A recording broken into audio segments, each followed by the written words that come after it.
आवाज जनतेचा, लढा सर्वसामान्य जनतेच्या न्याय व हक्कांसाठी। राहुरी तालुका हा राजकीय दृष्ट्या अंधारात गेलाय। ना राहुरीचा खासदार ना राहुरीचा आमदार अशी परिस्थिती असल्याची खंत जिल्हा परिषदेचे माजी सदस्य ज्येष्ठ नेते सुभाष पाटील यांनी व्यक्त केली।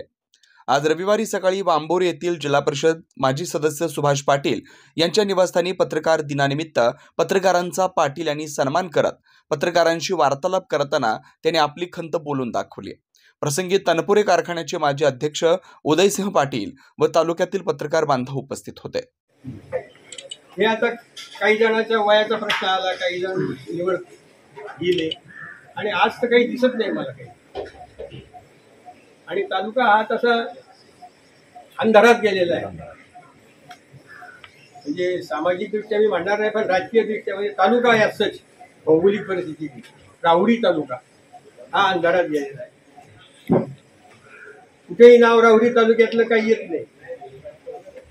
राहुरी तालुक्यामध्ये आपण जर विचार केला तर आपल्या तालुक्यात ना खासदार ना आमदार तालुक्यात राहणार, त्याचा भेदभाव करायचं काही कारण नाही, पण ती परिस्थिती आहे। आता ही याचा आपण आत्मपरीक्षण केलं पाहिजे, असं का झालं तोही विचार आहे। आपल्याला तालुक्यामधला माणूस चालतो की नाही तो भाग वेगळा आहे, चालत असला तर तो का चालतो, चालत नसला तर तो का चालत नाही, त्याचं आत्मपरीक्षण झालं पाहिजे। म्हणजे मी बोललेलं काही कोणाला सगळ्यांनाच आवडलं असेल तर काही भाग नाही, पण हे बोललं पाहिजे। आता माझंही वय झालेलं, पुढच्या वर्षी मी 80 वर्षाचा होईल, आता माझा कोणाला काही मागायचं आणि मागितलं तरी कोणी काही घेणार नाही। नवनवीन घडामोडी आणि सत्य बातमी पाहण्यासाठी आजच आमच्या YouTube चॅनलला सबस्क्राइब करा, शेअर करा आणि लाईक नक्की करा।